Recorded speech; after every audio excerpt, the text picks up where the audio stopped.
There is potential, yes, but the situation is complicated. Quite. But I trust you will continue to support us in the future. She smiles and nods faintly to you, and a whisper of suspicion twitches into the corner of her mouth. Corres.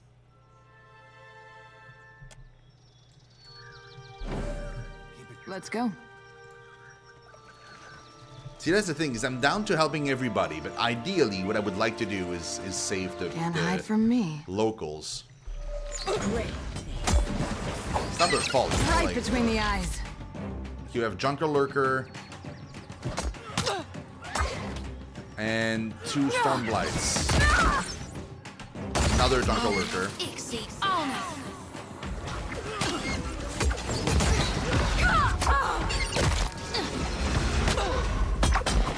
I guess this is it. Death is the true atonement.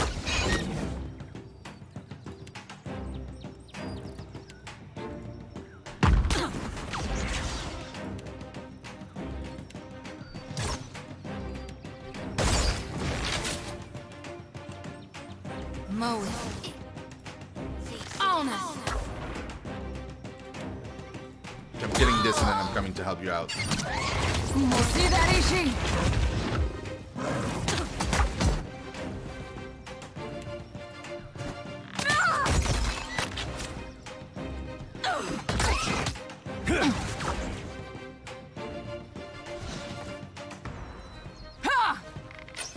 Can do. I won't hold. I got you a little gift. See that, Ishi? Great.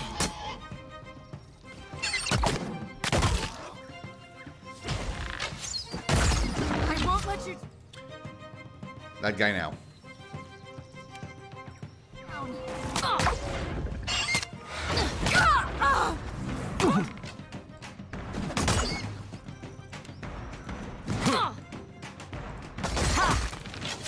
More where that came from.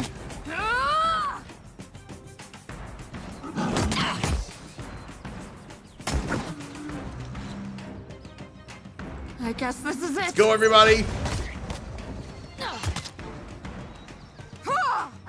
Never you mind that miss. I'll land the next one. Mow it. Exceed. On us. Boom! Captain.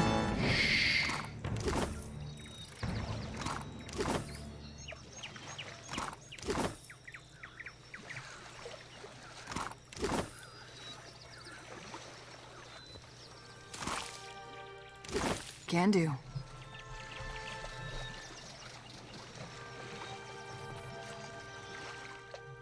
This fragment of soul vibrates with a sense of deep worry and hesitation. As you draw closer, it drifts towards you with a sense of blind urgency. You pant with exertion as you flee, clutching an ornate golden ring in both hands. The hip-deep water slows your frenzied escape, but you persist with some tattered memory of hope. A pained shriek rings out from the jungle. You turn back, distracted, and manage to run headlong into a towering form. The creature swivels her attention down at you. She plucks you up with a bony talon as she would a doll. Through the haze of disorientation, you make out her pitted face and milk-white eyes. Cackling, she snatches the golden ring and hangs it on a branch of a tall, gnarled tree. She tells you of the awful tale you'll suffer. She tells you of the awful fate you'll suffer. Jesus Christ, dude. Feeding her grove, watering her children, but she makes it all sound like an honor. You wish you could believe her. The vision disperses in a cloud of pain and confusion. Swinging her lantern softly, Shodi lures the soul into its depth. I'm listening. Aye, aye.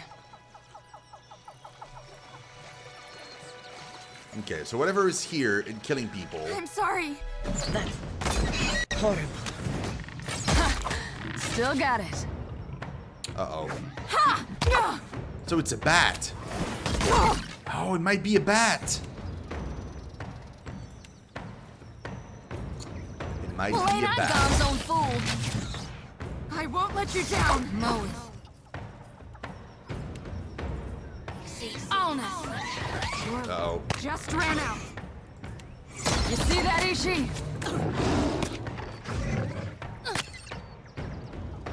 Uh-oh. Whoo!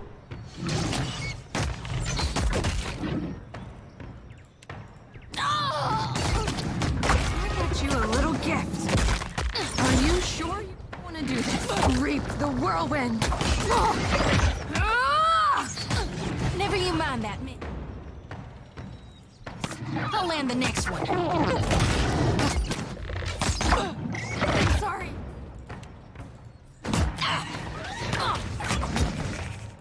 Mode Ixie.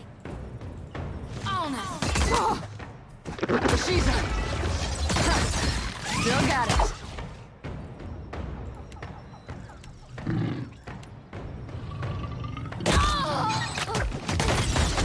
I guess this is it. There we go.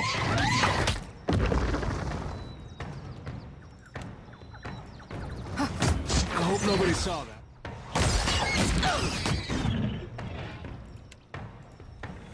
More where that came from.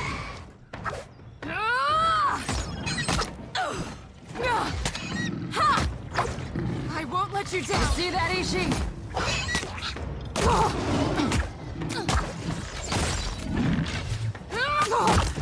That thing is strong, dude. Mode Ixie. On us. Wow, that thing is strong. Hey there. Whoo! We must do what we can do. There are many things that move Man, through fire tigers are and strong. find themselves the better for it afterward. The inscription reads, "It is the charge of all living things to safeguard Adra. The gods will know us by our fealty to this covenant."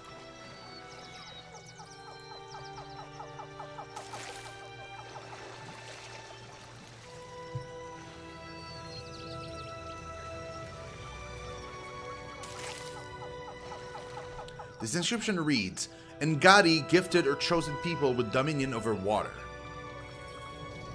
Sure, I know, but...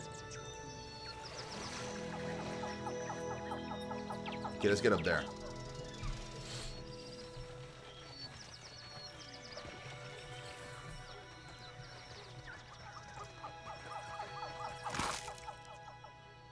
Okay, that's a golden inner ring. Okay, so now we have the entirety of the thing. We have the outer ring and the inner ring.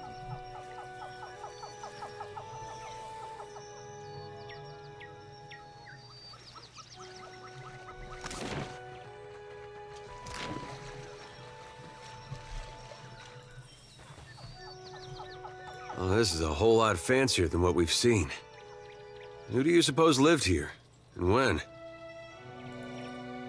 The soul flits about in hasty, panicked bursts. It eases closer to you with anticipation. They laughed at your hours studying the runic script of the ancient Wana, but here you are poring over gold inscription while they scratch their heads. You promise yourself a good boast on the journey back to Nikitaka.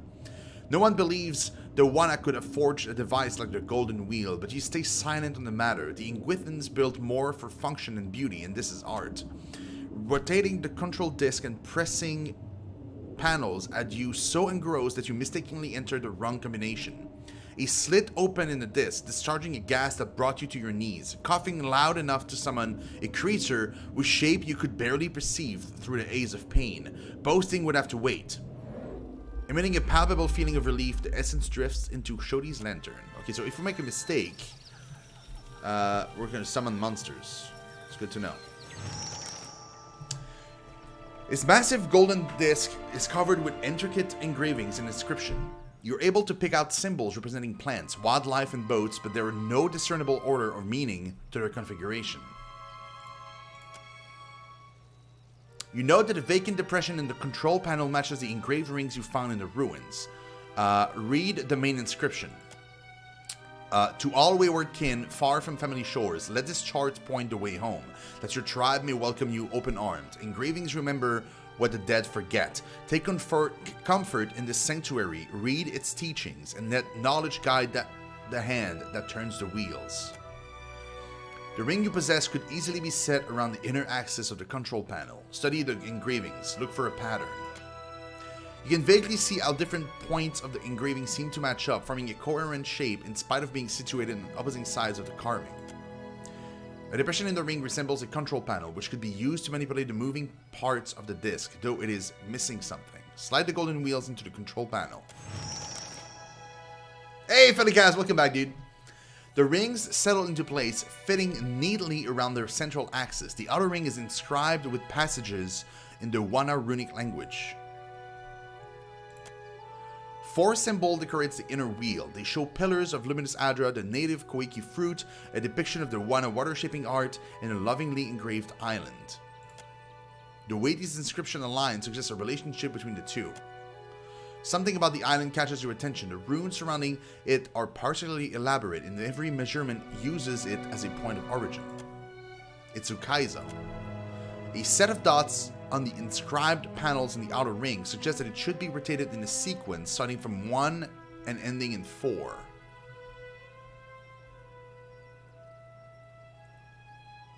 Rotate the wheel into the first configuration. The first inscription reads, though the roots grow from Rikuhu's lightless bowels, their yield is a welcome reprieve. The inner ring can be turned to match a symbol on the inscription. Koiki fruit. You turn the wheel until the passage aligns with the symbol of the Koiki fruit. The way the control panel sits atop the disc suggests that you could push this configuration down. Press it. You press your weight on the panel deep inside the disc, you hear the rotation of heavy parts. The gold ring springs back up and ready to be spun again. The next inscription reads, our covenant to safeguard these petrified limbs are the health and safety of the Deadfire. Luminous Adra. You spin the wheels until the inscription aligns with the symbol of Luminous Adra. You do? Ah, it removes part of the fun, dude. You like using Seraphine more than Pelagina? Well, it's because I prefer Pelagina as a character than Seraphine, but I like Seraphine too. It's just, I prefer Pelagina. We've had so many adventures in the first game. Like, she was part of my team in the first game. The entire game, she was. The wheel settles into place with some resistance, likely owing to age and neglect. Beneath the disc, the groaning of gears sounds once more. The next inscription reads, Ngadi gifted her chosen people with dominion over her dark and turbulent kingdom. Water shaping. You turn the wheel, lining up the symbols of water shaping with the inscription. Press down. A cacophonous grinding sound builds from somewhere deep beneath the disc. Whether this indicates a favorable outcome or no remains to be seen. The final inscription reads, our origin, our destination, our home. Wherever we go, she is the horizon. Ukaizo. It takes an extra hard push, but the rings settle into place. A long silence follows in which you are forced to wonder whether or not you put the correct combination and what consequences might follow either way. Manipulating the control panel has rotated the rings of the massive inner disc into a new configuration, one that lines up with neat precision. The engraving intersects in a manner that forms the shape of the Deadfire. The emerging image is not exactly a map, but an index of islands and coordinates organized in relations to each other. You recognize several of the cited locations as containing nothing but open water. Charting a path by this obsolete system now would be impossible. The word Ukaizo stands out from the other named island. You take a rubbing of the disc in its complete form. Judging by your surroundings, this coordinate system has gone untouched for millennia. Your findings may be of interest to someone.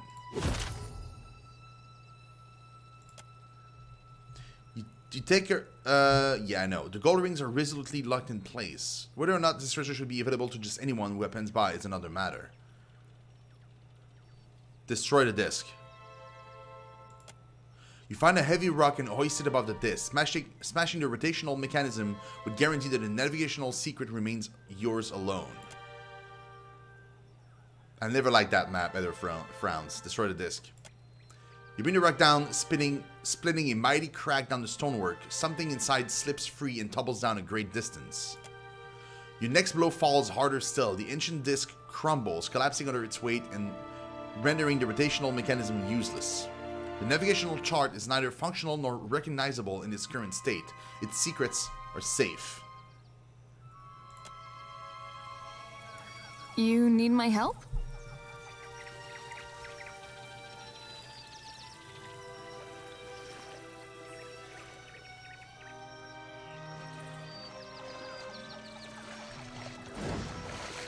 Are you ready to go? I can still feel those vines under my skin.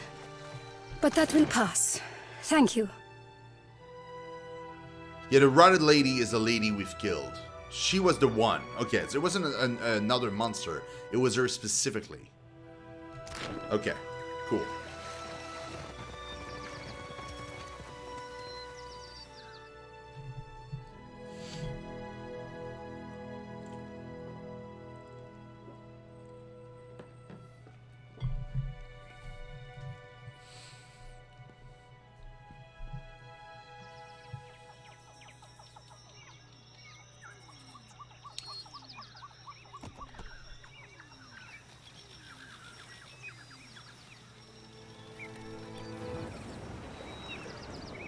See that shipwreck.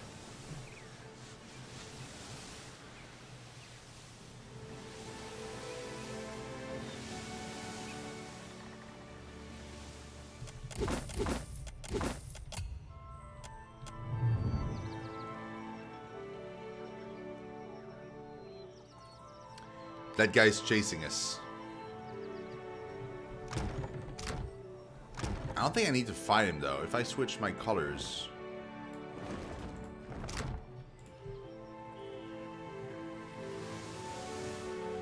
Sailing offers a welcome reprieve from Motare Okozi until the silhouette of an advancing ship grows clearer in your spyglass.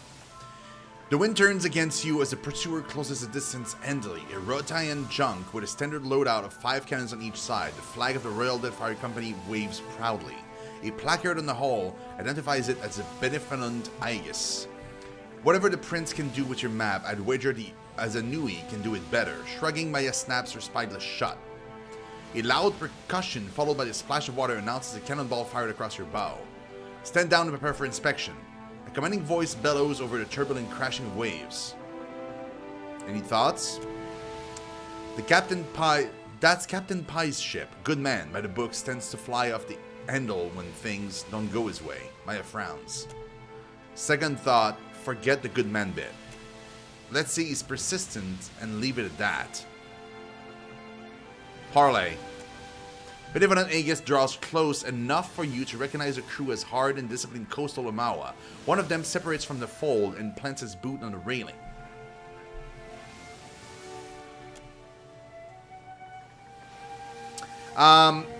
Yeah, I like it better with 6 too. There's some characters I would like to have in my team and I cannot have, just for the banter and stuff. Maya, a delight as ever, but you're on the wrong ship. He offers a broad smile and a Rotayan salute. She merely nods. The name is Pi, and I'll speak plainly. You wouldn't be leaving Motare Okozi unless you found what we both want, the map. He rests his hand on the pommel of his sword.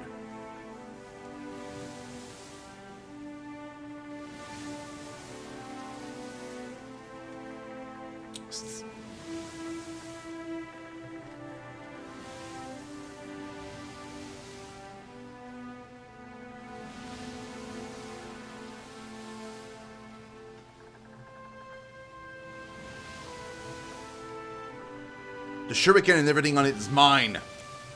You draw your weapon. Captain Pi raises his eyebrow with interest before drawing his own. Storm their position and take no prisoner. He points his sword at you and signals the soldiers to attack. Oh boy, dudes. What have I done?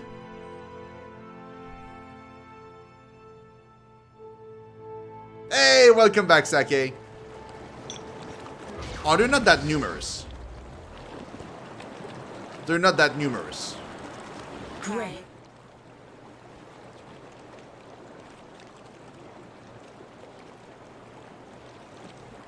And they're not too high level either.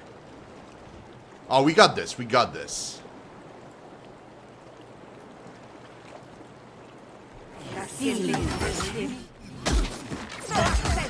Horrible.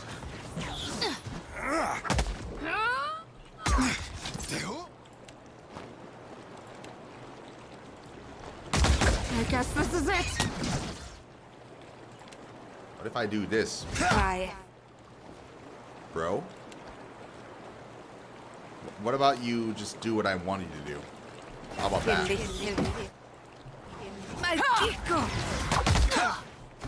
I won't hold back.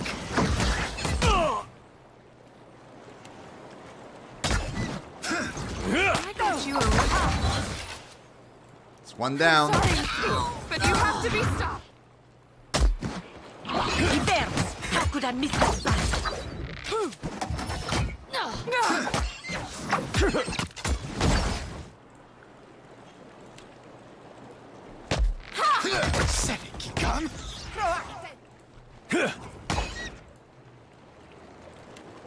Your luck just ran out. Yeah, you attacked the wrong crew, bro.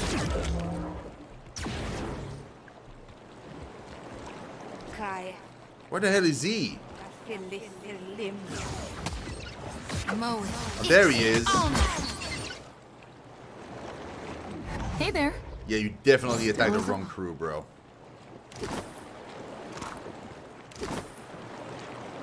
Sentei.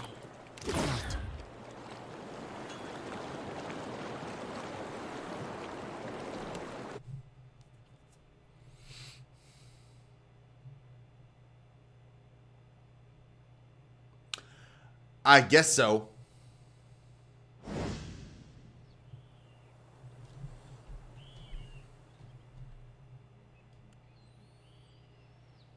Cuaro. Who is Cuaro? Or rather, what is?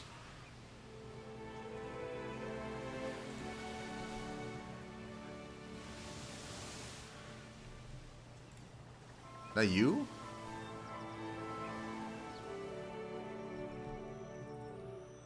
No, that's a Wana ship. No. Burunga.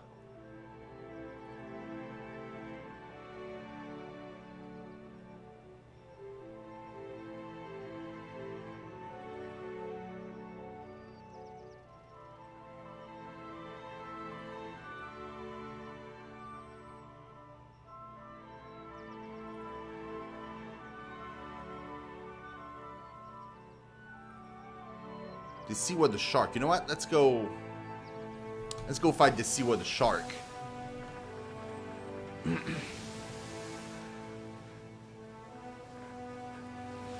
I'm pretty sure the Siwa the shark is one of those bounties.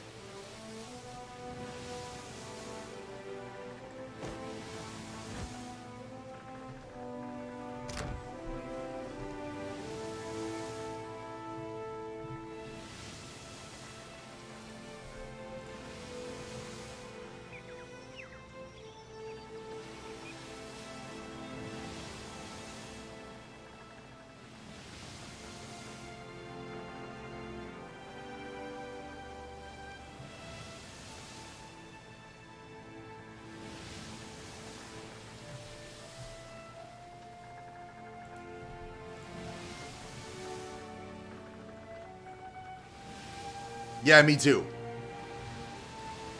Absolutely. The dual class system is fantastic. There's a bunch of different things that makes it so much better.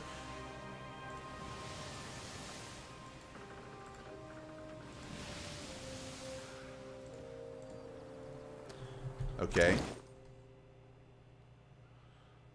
I'm right on top of you, bro. What if I do this?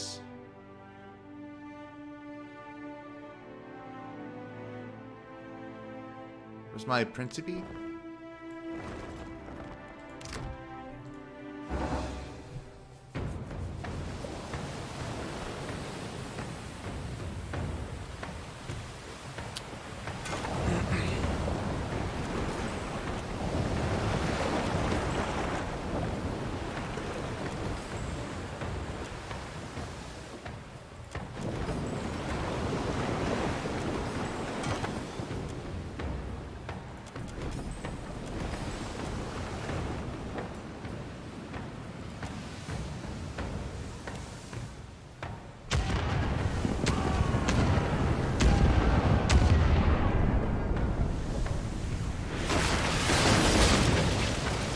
Yeah!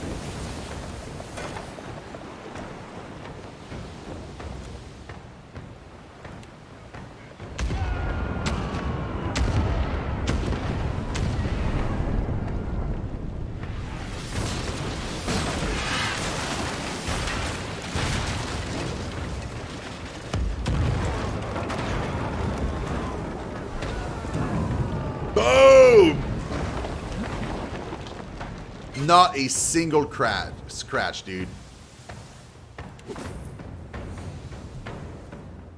I didn't even get a scratch.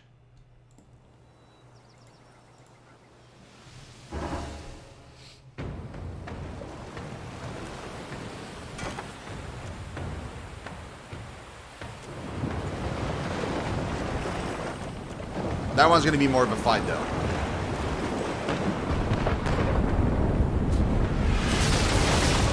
Yeah, that one hurt a little bit.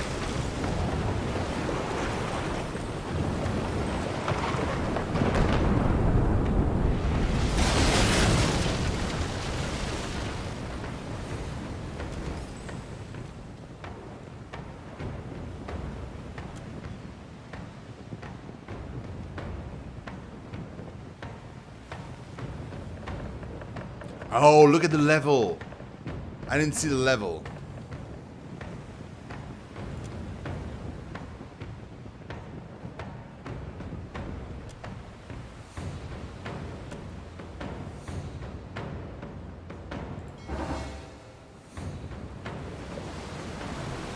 We just surrenders, bro.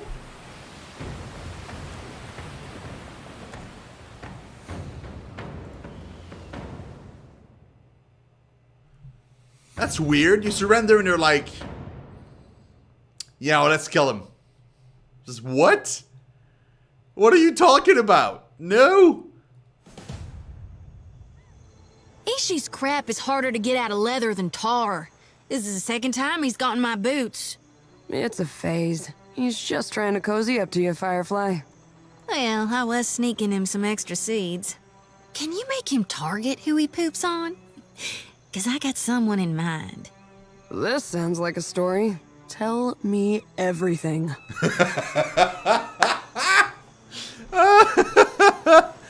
Oh, dude. You can trust me. Welcome to Sayuka. Oh. Hello? You are welcome in Sayuka, traveler, as surely as the winds stir the sea. The young woman gives you a sunny smile that shows every one of her pointed teeth. No, no, no. How many times must I demonstrate the proper way to greet a visitor? The undersecretary makes emphatic chopping motions with his hand, a snarl curling his thin lips. I say, I must have forgotten again. Will you remind me of the line, Undersecretary? We say clear skies, traveler. Simple, elegant, and no smiling. Do you understand, Greeter Tebe? Can you repeat it once more? I want to make sure I've got it. Tebe turns wide, innocent eyes on the undersecretary. The undersecretary opens his mouth to speak, but his expression abruptly clouds. He shoots his scowl at Tebe and elects instead not to dignify or joke at his expense. Questions, traveler? What can you tell me about Sayuka? Sayuka, known to my people as Ribiri, is a colonial outpost of the Royal Deadfire Company. Tebe makes no effort to hide the boredom in her voice. The island of Sayuka is the Royal Deadfire Company's center of engineering research and development in the archipelago. Our work is directed by Fleet Master Okaya, the youngest Rawatayan ever to hold the title. Best of her class at the Naval Academy in Tokoa, and a brilliant engineer, our Fleet Master. Pride warms his voice. You forgot to mention the giant sharks, Undersecretary. Ooh, giant sharks? Giant sharks, giant coral, giant trees, Hekira. The only thing not bigger in Sayuka is Asquana. She chuckles. Small mercy. The undersecretary mutters under his breath. No one knows why things grow large in Sayuka, but there are all sorts of theories. Me? I think Gallowayne smiles on us. Tebe's cheek glowed with a faint blush, the first authentic emotion you've seen cross her face. Superstition is unbecoming of a Royal Deadfire Company officer, Tebe. He grunts. I say, it's a lucky thing I'm not one then. Why are you dressed like a Royal Deadfire Company soldier, Tebe? Hekira, I wonder the same every day. Tebe tugs at the neck of her uniform and rolls her dark eyes at the undersecretary when she thinks he's not looking. Tebe learns to perform her duties as a Rawatayan might.